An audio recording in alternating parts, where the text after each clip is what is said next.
மிகுதி வீடுகள் இல்லாமல் இடித்து இராணுவ அரண்கள் அமைக்கப்பட்டிருக்கு அந்த யுத்தகால சூழலில். பலாலி கேம்பில் இயக்கத்துக்கும் இராணுவத்துக்கும் சண்டை தொடங்கின உடனே உடைஞ்ச பிள்ளையார் விக்ரம் அது மாதிரி எலி கீழே இருக்குது. இடம்பெயர்வுக்கு முன்னம் இந்த ஆலயம் ஒரு சிறந்த நிலையில் இருந்தது. நாகபாம்பு போல கிணத்துக்கு விழுந்துட்டு ஒரு கட்டையை சுற்றி வெளியில் நெல்லுகளுங்களுக்கு மேலே எல்லாம் கூய் கொண்டு போக விழுகிறது. சனமெல்லாம் ஓட துவங்கினான். அதுக்கப்புறம் ஊருக்கே வரையில்லை. லட்சுமி சிலை அதே மாதிரி யானை அன்னம் சிற்பங்கள் எல்லாம் செதுக்கி ஒரு ஒரு அழகான வீடு உண்டு. இனி எப்போ இந்த வேலி பிடுங்கி விடினோமோ அதுக்கப்புறம் எங்களை சுதந்திரமாக இதுக்கு வந்து போகலாம். அதில் நாங்கள் பலாலி தெற்கு இராணுவ காப்பரனில் பதவி செய்து போட்டுத்தான் பெறுவோம். இதில் வேறுங்க டேட் போட்டுக்கு 2004/11/29. இல்லை இப்போ நாங்கள் போய் பெருசாக ஒரு தட்டையும் எதிர்பார்க்கல. அரசாங்கத்தின் நிறுவனங்களில் எதிர்பார்க்க இல்லை. நாங்கள் போன ஊரெல்லாம் எங்களோட ஊரும் உழைச்சி தான் சாப்பிட்டோம். இதில் எலும்பு கூட ஒன்று இருக்குது. பலாலியை விட வெளிக்கிட்ட அப்புறம் வெளிநாடுகளுக்கு போக வெளிக்கிட்டதும் பிள்ளைகள் அதுக்கப்புறம் நல்ல வலுவிட்டாக வந்தேன். ஊரில் இருக்க சொல்லுவாங்க வெளிநாட்டை விட இங்கே 2000 தோட்டஞ்சினா வந்து குரல் கணக்கு. நாங்கள் தற்போது இலங்கையினுடைய ஜாழ்ப்பாண மாவட்டத்தில் இருக்கக்கூடிய வலிகாமம் வடக்கு பகுதியில் நிற்கிறோம். அதிலும் குறிப்பாக டெய்லர் கடை சந்தின்னு சொல்லிக்கணும். இது ஒரு பிரபலமான ஒரு சந்தி. இது வலிகாமத்தையும் வடமராட்சியையும் இணைக்கக்கூடிய ஒரு சந்தியாக இந்த சந்தி காணப்படுகின்றது. இந்த பிரதேசம் வந்து கடந்த மார்ச் மாதம் 22ஆம் தேதி ஜனாதிபதி வருகையினோடு விடுவிக்கப்பட்டிருந்தது. ஆனாலும் நேற்று வரைக்கும் இந்த உள்ள யாருமே செல்ல இல்லாத நிலைமை ஒன்று காணப்படுகின்றது. இப்போ வந்து இராணுவ முகாமில் வந்து பேரை பதிஞ்சிட்டு மக்கள் வந்து உள்ளே போயிட்டு திரும்ப வரும்போது அந்த பேரில் நாங்கள் வெளியில் வந்துட்டோம்னு சொல்லி போயிட்டோம். அப்படி ஒரு கட்டுக்கோப்பான ஒரு நிலையில் தான் தங்களுடைய காணிகளுக்கு மக்கள் செல்லக்கூடிய நிலைமை காணப்படுகின்றது. இப்போ வந்து நாங்கள் உள்ள பைக்கில் போய் கொண்டிருக்கிறோம். அங்கே போய் என்னென்ன மாதிரி இருக்குன்னு சொல்லி இந்த காட்சியில் பார்ப்போம். இன்றைய எங்கள் சேனலில் முதல்ல பார்க்குறீங்களா சப்ஸ்கிரைப் செய்து பாருங்கள். இந்த விடுவிக்கப்பட்ட பகுதிகளுக்குள்ள வந்து பெரும்பாலும் வீடுகளை காணக்கூடியது அரிதாக இருக்குது. ஒரு சில வீடுகள் மட்டும்தான் இருக்குது. மிகுதி வீடுகள் இல்லாமல் இடித்து இராணுவ அரண்கள் அமைக்கப்பட்டிருக்கு. அந்த யுத்தகால சூழலில் தங்களுடைய பாதுகாப்புக்காக இராணுவம் அரண்கள் அமைச்சிருக்கு. இதில் வேறுங்க இந்த கிணறு ஒன்று இருக்குது. அன்றைக்கு சலவை கல்விகள் போல அந்த காலத்து கட்டிட முறைகள். கிணறம் இருக்குது. கிணத்தின் ஆழத்தை பார்ப்போம். பெரிய ஆழமண்டு இல்லை. நினைக்கிறேன் பாவனை இல்லாதால எல்லாம் சிதவடைஞ்சிருக்கு. இஞ்சால ஒரு வீடு இருக்குது. அது மாதிரி இதுக்குள்ளேயும் ஒரு சின்ன சின்ன வீடுகள் தென்படுது தூரத்துலேயும். அப்படியே பாதை போய்கொண்டிருக்கு நேராக. இதுக்குள்ளே இருக்க வீடை போய் பார்ப்போம். சுற்றி இப்பிலிப்பில் காடுகள்லாம் இருக்குது. பாருங்கள் ஒரு வீடு ஒன்று இருக்குது. பாருங்கள் எப்படி இருக்குன்னு அந்த வீடை பாருங்கள். கிட்ட போய் காட்டுறேன்.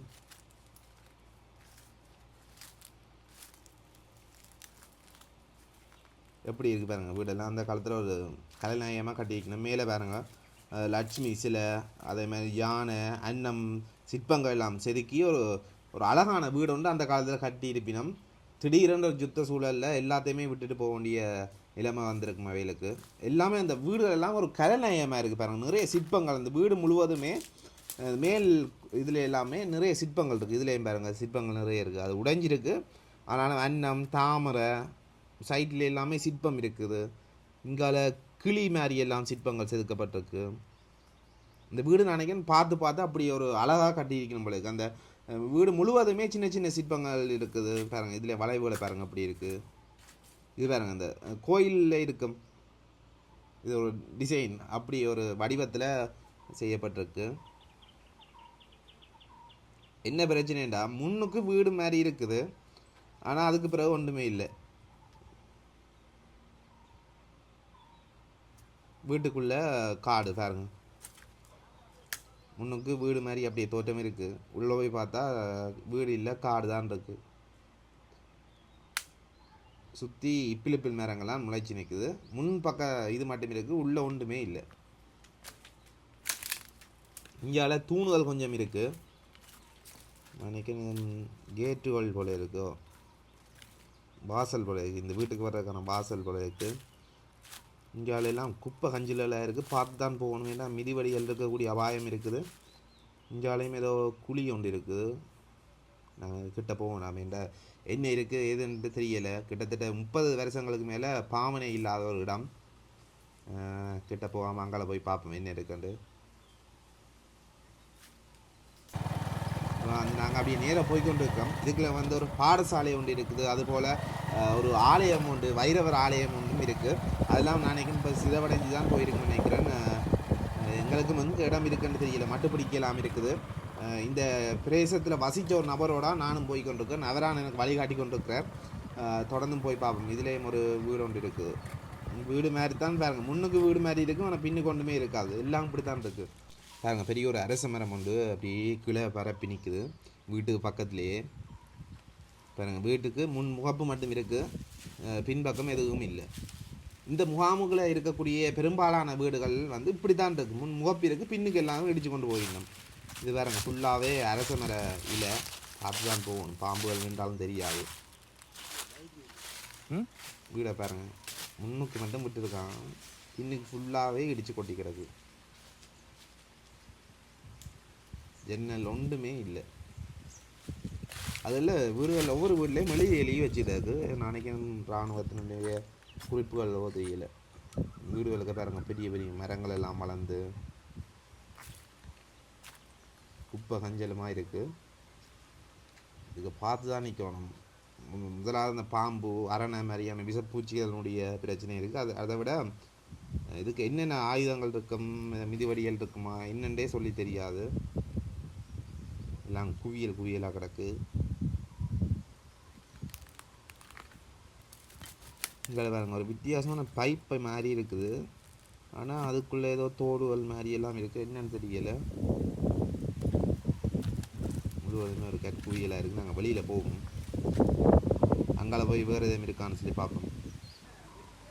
இங்கால பார்த்தோம்டா இதுக்கேயும் ஒரு வீடு ஒன்று இருக்குது. கோழியெல்லாம் நிற்குது. இது கொஞ்சம் பரவாயில்ல, இது கொஞ்சம் வீடு அப்படியே இருக்குது. ஆனால் இந்த வீடுகளெல்லாம் பாவிக்கல. அது என்ன, இது இந்த வீடுகளெல்லாம் சிதைவடைஞ்ச நிலையில் இருக்கிறதால இதை திருத்திட்டு பாவிக்கலாம்னு எனக்கு என்ன தெரியலை. பாருங்க எப்படி மரமெல்லாம் வளர்ந்துருக்குன்னு பாருங்க. 30 வருஷமாக பாவனையே இல்லாத ஒரு வீடு, அப்படி மரங்கள் எல்லாம் இந்த வீடுகளை பச்சைகள் மரங்கள்லாம் ஆக்கிரமிச்சிருக்கு.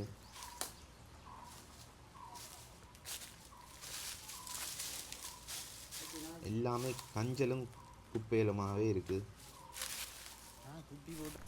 இந்த வீட்டு பக்கத்தில் ஒரு கிணறு அமைப்பு ஒன்று இருக்குது, அதையும் போய் பார்ப்போம். இதால் போய் வர்ற மாதிரி பாதை ஒன்று இருக்குது. எல்லாம் கிளைகள் எல்லாம் வெட்டப்பட்டு, மரத்தின் கிளைகள் எல்லாம் வெட்டி பாதை மாதிரியே விட்டு இருக்குது. வச்சு பாருங்கள், அந்த கட்டுண்ட சிவப்பு காவி இப்போவும் இருக்குது. கிணத்துண்ட பார்த்தீங்களா, அந்த காலத்து காவி இப்போவும், நான் 30 வருஷத்துக்கு முதல் அடித்த காவி இப்போவும் இருக்குது பாருங்க. கிணறு ஒன்று இருக்குது, பார்ப்போம் கிணறு எப்படி இருக்குண்டு. ஆழம் இல்லை என்ன கிணத்துக்கு. ஓ ஓ ஓ கிணத்துக்கு பாம்பு பாம்பு பாம்பு வாங்க பாருங்க.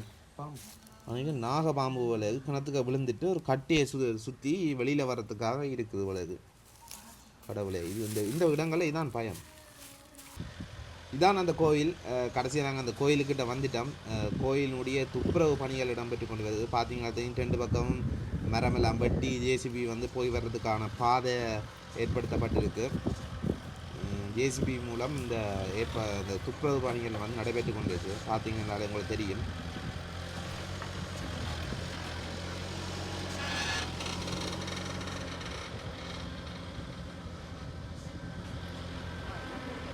இது ஒரு ஞான வைரவர் என்று சொல்லி அழைக்கக்கூடிய அந்த காலத்து ஒரு வைரவர் ஆலயம். ஆலயத்தினுடைய அந்த கட்டிடங்கள் ஒரு சில இருக்குது, பார்த்தீங்கன்னா தெரியும். மணி மண்டபம் என்று சொல்லக்கூடிய அந்த மண்டபத்தினுடைய மேல் கூரை அமைப்பு இருக்குது. கூரை இல்லை, ஆனால் அந்த கூரைக்குரிய அமைப்புகள் இருக்குது, தூணுகள் இருக்குது. முழுவதுமே குப்பை கூலங்களால் இருக்குது ஆலயம். பார்த்தா ஆலயம்னு சொல்ல இயலாது, அங்கே இருக்கக்கூடிய நபர்களுக்கு மட்டும்தான் தெரியும். இந்த மரங்களை மட்டுமே தான் விட்டு வச்சுருக்காங்க. இங்கால மணி கோபுரம் இருக்குது. மணியே காணையில் மணி அது இருக்கான்னு தெரியும் தானே. ஆனால் இது கொஞ்சம் புதுசாக இருக்கிற மாதிரி இருக்குது. சீமந்தெல்லாம் பூசி புதுசாக இருக்குது. கோயில் நிர்வாகத்தில் கேட்டுவாங்க இப்போ கட்டப்பட்டதுன்னு சொல்லி. என்ற புதுசாக இருக்குது. இங்கால கிணறு அமைப்பு போல் இருக்குது.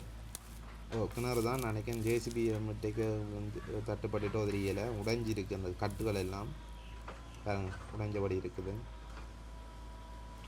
அங்கால போய் பார்ப்போம் என்ன.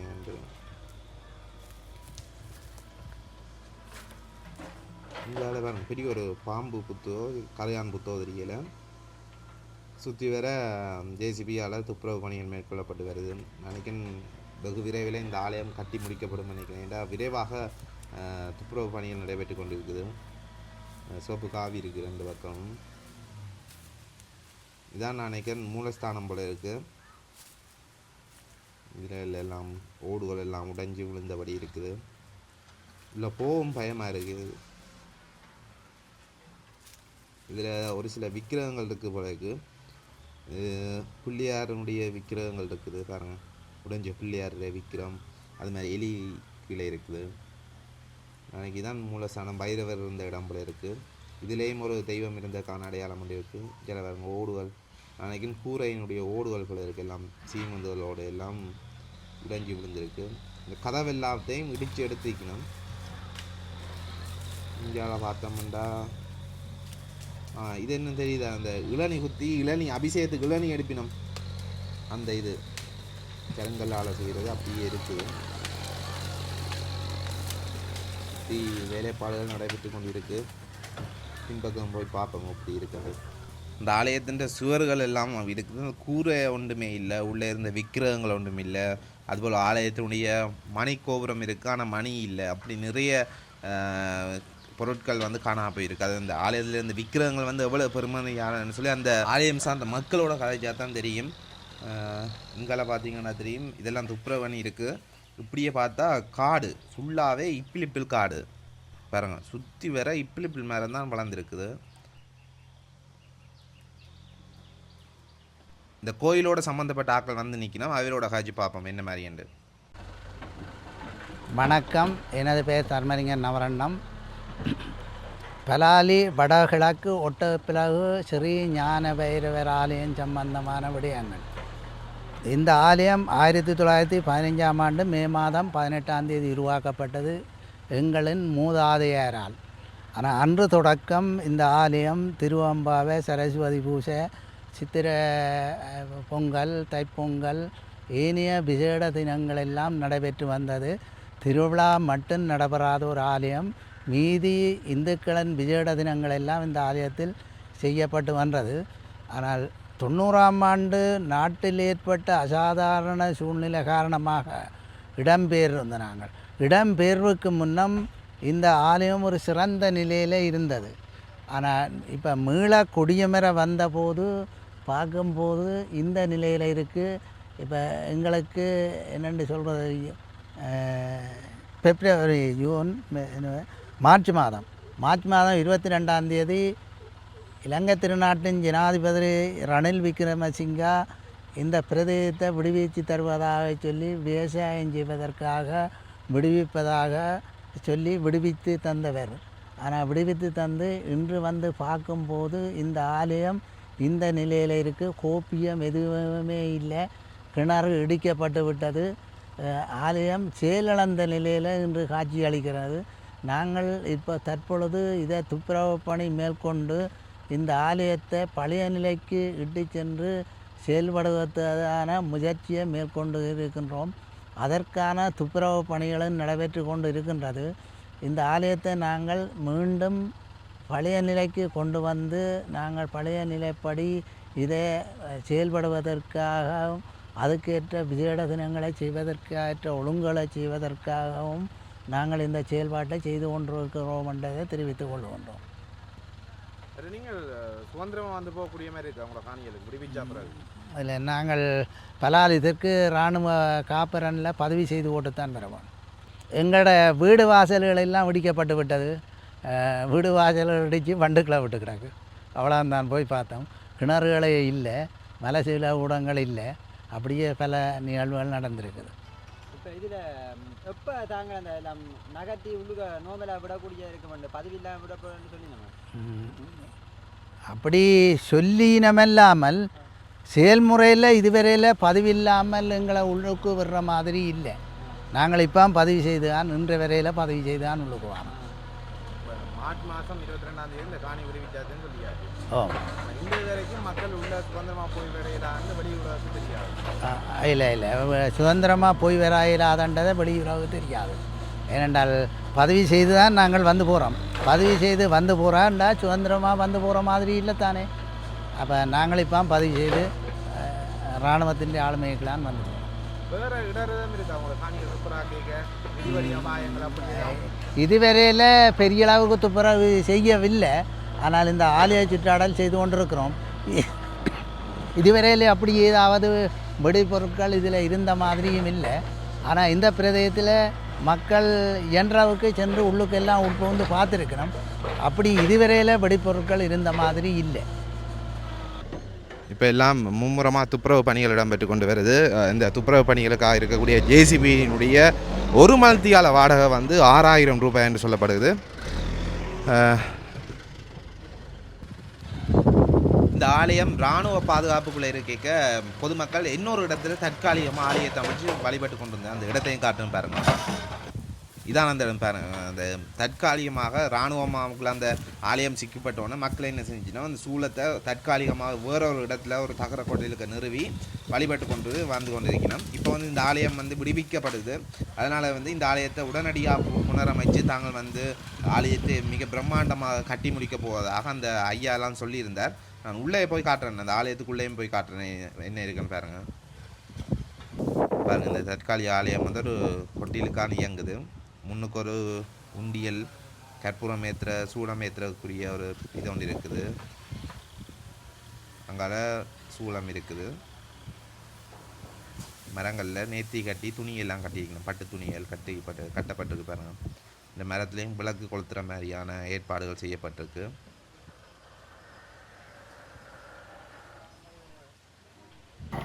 இந்த இராணுவ முகாம் இருந்த பகுதிகளுக்குள்ள வந்து ஒரு பாடசாலை ஒன்று இருந்ததாகவும் அந்த பாடசாலையை வந்து தாங்கள் யுத்த காலத்தில் வந்து அப்படியே விட்டுட்டு போயிட்டோம்னு சொல்லி அந்த ஐயா சொல்லியிருந்தார்.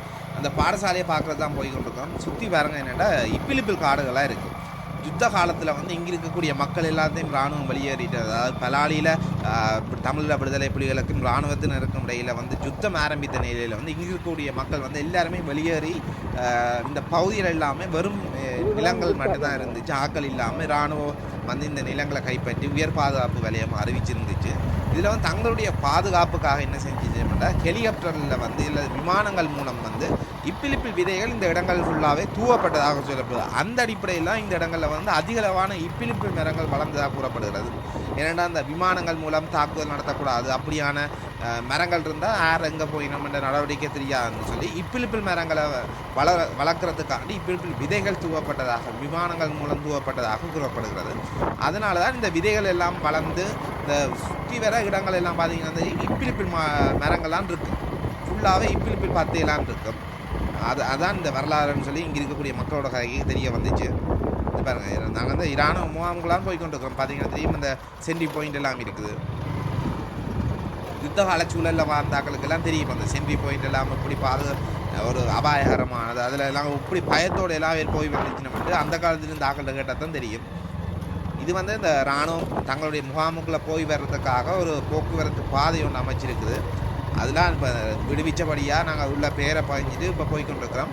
ஆனால் வந்து வெளியாட்கள் உள்ள வர்றதுக்கு அனுமதி இருக்குது இல்லையா நினைக்கிறேன். ஏன்னா இங்கே இருக்கக்கூடிய மக்களும் சரி இராணுவமும் சரி எல்லோரும் பதிஞ்சு தான் முடியணும். என்றால் விடுவிக்கப்பட்ட பகுதிகளில் அதிகம் வந்து காணப்படுறது திருட்டு. அந்த திருட்டை குறைக்கிறதுக்காக என்னவோ தெரியல. மற்ற இராணுவ முகாமுக்குள்ளே போய் வர்றதால வந்து பதிகிறதால வெளியாட்கள் வர்றதுக்கு குறைவாக இருக்குது. நாங்கள் கிட்ட வந்துட்டோம். நீங்கள் பள்ளிக்கூடத்துக்கிட்ட ஐயா முன்னுக்கு போயிட்டேன். நாங்கள் ஐயா கிட்ட போய் பார்ப்போம். இந்த பாதைக்குள்ளாலாம் போகணுமா? பைக்கில் போகிறார் ஐயா முன்னுக்கு, நாங்களும் போவோம். சின்ன ஒரு ஒற்றையொலி பாதை தான் இதெல்லாம். அந்த காலத்தில் பெரிய பெரிய பாதைகளாக இருந்திருக்கும். பாவனை இல்லாமல் அது இப்போ வந்து சின்ன சின்ன ஒற்றையடி பாதையெல்லாம் வந்துட்டுது. இதில் பைக்கை நிப்பாட்டிட்டு அங்கால போயலாம் நினைக்கிறேன். இதில் பைக்கை நிப்பாட்டிட்டு நான் உங்களுக்கு காட்டுறேன். ஐயா இந்த இடத்தாலன்னு அசால்ட்டாக போகிறார். எங்களுக்கு போகவே பயமாக இருக்குது. ஏன்னாடா மிதிவடி இருக்கலாம் என்ன இருக்குமெண்டே சொல்லிடலாது. ஆனால் ஐயா வந்து ஞாபகம் வச்சுருக்கார் அந்த பாடசாலையை எங்கே இருந்தது இடங்கள் எல்லாமே வந்து அந்த காலத்தாக்க ஞாபகம் வச்சுக்கணும். இதான் அந்த பாடசாலை. அது சும்மா செய்து வச்சுக்கிறாங்க. சும்மா எது பண்ணிக்கிறாங்க. இதுல எல்லாம் சென்ட்ரி பாயிண்ட் கொண்டு வந்து போட்டு வச்சுருந்துருக்காங்க. இல்லாட்ட இந்த மண்ணுகள் வராது. இதுதான் பலாலி சித்தி விநாயகர் வித்தியாலயம். பலாலி சித்தி விநாயகர் கட்டிடத்துன்னு நிலைமையை பாருங்கள் எப்படி இருக்குன்னு சொல்லி. ஒரு பாடசாலை மாதிரியே உங்களுக்கு தெரியுது. இதில் வந்து சிங்கள எழுத்துக்களால் அழியிருக்கு. என்னென்னு எனக்கு தெரியல, ஏன்னா எனக்கு சிங்களம் தெரியாது. இந்த வீடியோ பார்க்குற யாருக்கும் சிங்களம் தெரிஞ்சால் என்ன எழுத்துன்னு சொல்லுங்கள். நிறைய கீறி இருக்குது. இதில் எல்லாம் பார்த்தா செங்கல்லுகள் நிறைய இருக்குது. ஏன் இந்த கல்லுகள் வந்திருக்குன்னு தெரியலை. பாருங்கள், சுற்றி சுற்றி செங்கட்டிகள் நிறைய இருக்குது.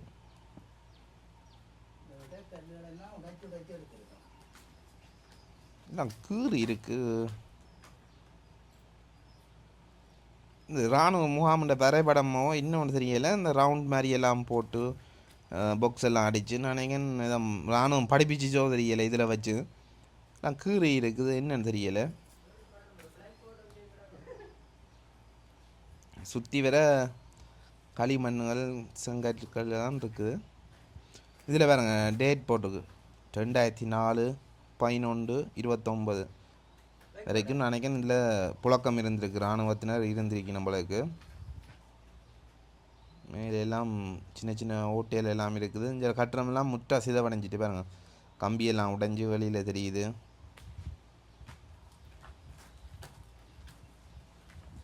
எல்லாம் கரையான ஏறி இருக்குது கட்டடம் ஃபுல்லாகவே. Okay okay. என்னென்னா இது வந்து மறைச்சு கட்டியிருக்கணும். ஒவ்வொரு போய் வர்ற இது அறையில் வந்து கட்டியிருக்கணும். அதான் இந்த இது இருந்திருக்கு. பாருங்க, இதில் எலும்பு கூட ஒன்று இருக்குது. நாளைக்கு மாட்டுண்ட எலும்பு கூட தெரியலை. தலை இஞ்சால எலும்புகளும் கொஞ்சம் கிடக்குது. இதுலேயும் பாருங்கள், இதுலேயும் ஒரு எலும்பு கிடக்கு பாருங்கள். இராணுவ முகாமுக்குள்ளே வந்து மாடு வந்து சாகிற அளவுக்கு இருக்காது. என்னென்னா உள்ளே வந்து இராணுவம் ஃபுல்லாகவே முள்ளுக்கம்பி வேலி அடைச்சிருக்கும். ரச்சியாக்கப்பட்டுச்சோ தெரியலை. மாடு பிடிச்சு கொண்டு வரப்பட்டு பாருங்கள். இதெல்லாம் வந்து கரையான் அப்படியே புத்தறிட்டு, ஆனால் இது வந்து மண்ணால் செய்திருக்கணும். அதுக்கு மேலால் கரையான் புத்தும் வந்திருக்கு. பின்னுக்கு பாருங்கள், கரையான் புத்து வேல் மண்ணால் வச்சு கட்டி இருக்கணும், இடைக்கிடைக்கு மறைச்சு. அதோட அப்படியே வந்து கரையானும் ஏறிட்டு.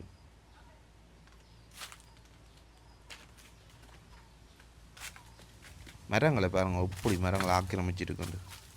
இந்த கட்டிடம் முழுவதுமே மரங்கள்லாம் சுற்றி சுற்றி இருக்குது.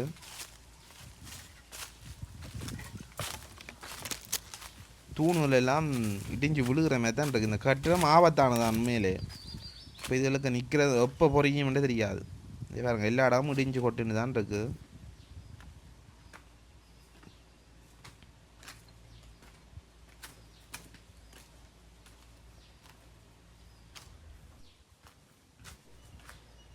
நாங்கள் வந்து மேல் தளத்துக்கும் போய் பார்ப்போம், மேலே என்ன மாதிரி இருக்குதுன்னு சொல்லி போய் பார்ப்போம். படிக்கட்டுகள் எல்லாம் ஒரு வித்தியாசமான சத்தமாக இருக்குது. என்னடா நினைக்கேன் இடிஞ்சு கொட்டுன்றதோ தெரியலை. படிக்கட்டு மீற என்ன இவ்வளோ காலம் மனித பாவனை இல்லாத இடங்கள்லான பார்த்து தான் வரணும்.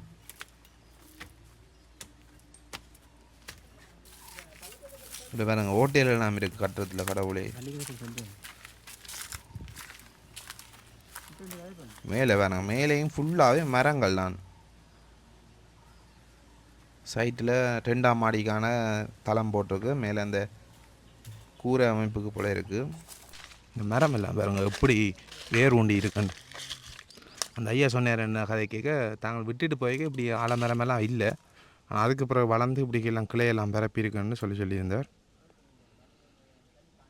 இவ்வளோ பெரிய மரம். இந்த கட்டடம் ஃபுல்லாகவே ஆக்கிரமிச்சிருக்கு அந்த மரம். நாளைக்கு இந்த கட்டடம் எல்லாம் இடித்து புதுசாக கட்டினா தான் இந்த கட்டடங்கள் பாவனைக்கு உதவும். வேண்டாம், இது ஃபுல்லாகவே ஒரு சிதைவடைஞ்ச நிலையில் இருக்குது. வணக்கம். இது யாழ் பலாலி சித்தி விநாயகர் வித்தியாசாலயத்தில் என்று கலைக்கின்றோம்.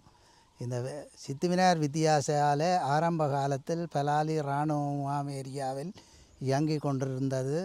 அங்கே இராணுவம் அந்த பாடசாலையை சுவரிச்சா பிறகு இதுதான் இங்கே பலாலி கிழக்கில் இந்த பாடசாலையை கொண்டு வந்து கட்டி பாடசாலையை செயல்படுத்துவதற்கான வேலை திட்டங்கள் நடைபெற்று கொண்டு இருக்கின்றது. இந்த 90ஆம் ஆண்டு காலப்பகுதியில் பாடசாலை கட்டப்பட்டது. ஆனால் 90ஆம் ஆண்டு ஜூன் மாதம் நாட்டில் ஏற்பட்ட அசாதாரண சூழ்நிலை காரணமாக மக்கள் இடம்பெயர்ந்ததன் பேரினால் பாடசாலை அப்படியே மக்கள் இடம்பெயர்ந்ததுனால பாடசாலை அப்படியே இருக்க மக்கள் வெளியேறி விட்டார்கள். தற்பொழுது இப்போ மார்ச் மாதம் 22ஆம் தேதி இந்த பிரதேசம் விடுவிக்கப்பட்ட பிறகு வந்து பார்த்தபோது இந்த கட்டடம் இந்த நிலையில் இருக்கின்றது.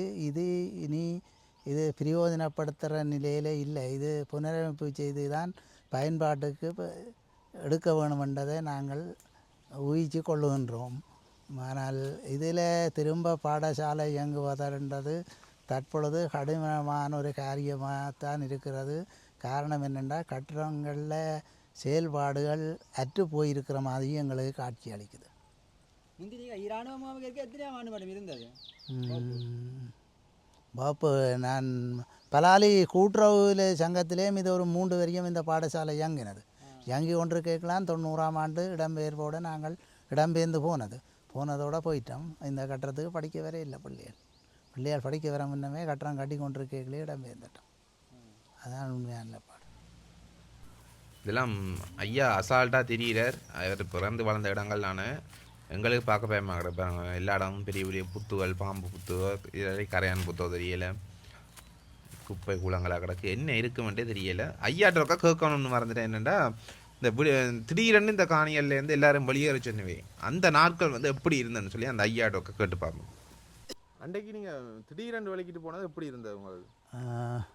எதிர்பாராமல் வெளிக்கிட்டு போய்க்கல. என்ன நாங்கள் எல்லாத்தையும் விளந்து தான் போனோம். நாங்கள் எதையும் கையில் தூக்கி கொண்டு இல்லை. உடுத்த உடுப்புகளோட திடீரென எதிர்பாராமல் எல்லாத்தையும் விளந்து தான் போனோம். நாங்கள் இடம்பெயர்ந்து போயிருந்தோண்டு நாங்கள் விவசாயம் தானே செய்கிறோம். விவசாயம் செய்து நாங்கள் சிவிச்சு கொண்டிருந்தோம். ஆனால் கடினமான ஒரு வாழ்க்கை தான் வாழ்ந்து கொண்டிருந்த நாங்கள்.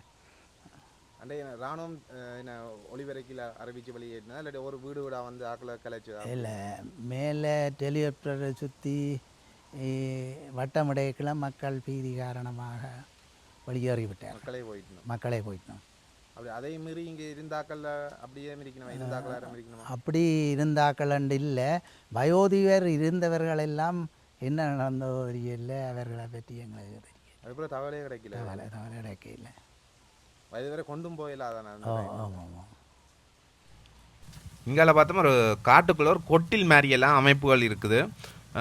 என்னென்னு தெரியலை. தூரத்துலேருந்து நாங்கள் பைக்கை நிப்பாட்டிட்டு கிட்ட போய் பார்க்குறோம். என்னென்று எங்களுக்கும் தெரியலை. கிட்ட போய் பார்த்தா தான் தெரியும்.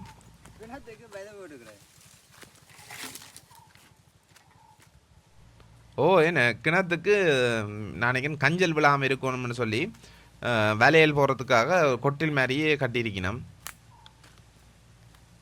நாங்கள் தூரத்துலேருந்து பார்த்துட்டு என்னடா இதுன்னு சொல்லி கொட்டில் மாதிரி எல்லாம் இருக்குது, இடைக்கிடைக்கு எல்லாம் தடிகள் எல்லாம் இருக்குதுன்னு சொல்லி பதறி அடித்து வந்து பார்த்தா இது வந்து கிணறு பாருங்க. அதுவும் குப்பை கஞ்சலாக தான் இருக்குது.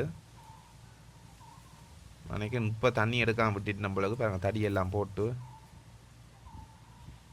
சுற்றி நினைக்கிறேன் மூடி கட்டியிருக்கு போல கிணத்துக்கு கஞ்சல் விழாமல்.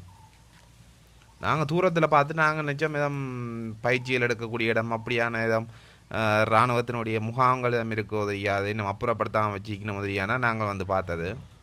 இந்த இடங்கள் எல்லாம் விடுவிச்சாச்சுன்னு சொல்லி மார்ச் மாதம் 22ஆம் தேதி இலங்கையினுடைய ஜனாதிபதி ரணில் விக்ரமசிங்க இந்த காணி எல்லாத்தையும் விடுவிச்சிட்டோம்னு சொல்லி ஒரு விடுகை பத்திரத்தை கொடுத்துட்டு போனாலும் இன்று வரைக்கும் அந்த மக்கள் வந்து தங்களுடைய காணிகளுக்கு சுதந்திரமாக வந்து போக முடியாத நிலைமை ஒன்று காணப்படுது. வெளி உலகத்துக்கு என்ன தெரியும் இந்த காணியெல்லாம் விடுவிச்சாச்சுன்னு சொல்லி. ஆனால் இங்கே வந்து பார்த்தா தான் அது உண்மைத்தன்மை தெரியுது.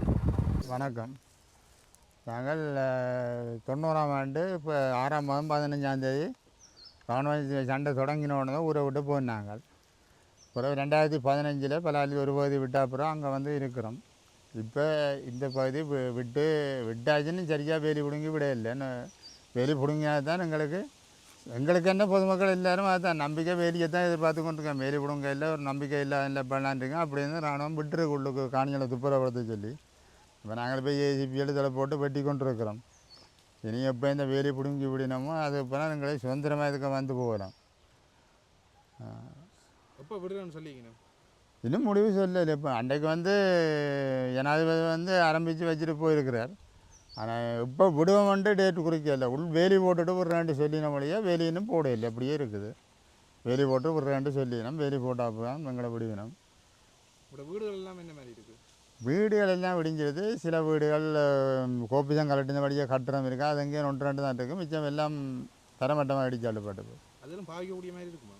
அது கோப்பிசம் வேலை செய்து தான் பாவிக்கணும். கோப்பிசம் வேலை செய்யணும், கதவு எண்ணெய் போடணும், அதில் தான் செய்து தான் இருக்கணும். உங்களுக்கு உள்ளே வர்றது இடைஞ்சல் இருக்கா? வந்து இடைஞ்சலண்டு இல்லை. எங்களுக்கு இப்போ என்ன பிரச்சனைன்னா, நாங்கள் இதில் கிட்டடியாக இருக்கிற நாங்கள் இங்கேருந்து பசாவளானுக்கு 2 கிலோமீட்டர் போய் இப்போ அங்கே பாயிண்டில் 15, இப்போ இங்கே 2 கிலோமீட்டர் இங்கே வர வேணும். பக்கத்தில் 50 மீட்டருக்கே இருக்கணும். இந்த இதில்க்கா எங்களோட வீடு இருக்குது. இப்போ இதில் பாருங்க, இதில் வேலியோட வீடு இருக்குது. இந்த வீட்டுக்காரன் இதுக்கு வாரதண்டா இந்த வீட்டுக்காரனுக்கு காணி இருக்குது, இந்த வீட்டுக்காரனுக்கு இது காணி இருக்குது. அவன் 2 கிலோமீட்டர் வேறு 2 கிலோமீட்டர் 4 மீட்டர் ஓடித்தான் இந்த பக்கத்தில் 100 மீட்டர் காணிக்க உள்ளிட வேணும். அது இதில் எங்களுக்கு வெட்டி ஒரு கடவை வெட்டி விட்டுருந்தா எங்களுக்கு லேசாக வந்து போகலாம். மற்ற அந்த நீங்கள் விட்டுட்டு போன நாட்கள் எப்படி இருந்தது? விட்டுட்டு போய் என்ன கஷ்டம்தான். எவ்வளவோ கஷ்டங்கள் துன்பங்களை அனுபவித்து தான் வந்திருக்கிறோம். ஒரு தண்டு இல்லை. இப்போ நாங்கள் போய் பெருசாக ஒரு தட்டையும் எதிர்பார்க்கல, அரசாங்கத்தின் நிறுவனங்களோ எதிர்பார்க்கல. நாங்கள் போன ஊரெல்லாம் எங்களோட ஊரும் உழைச்சி தான் சாப்பிட்டோம்.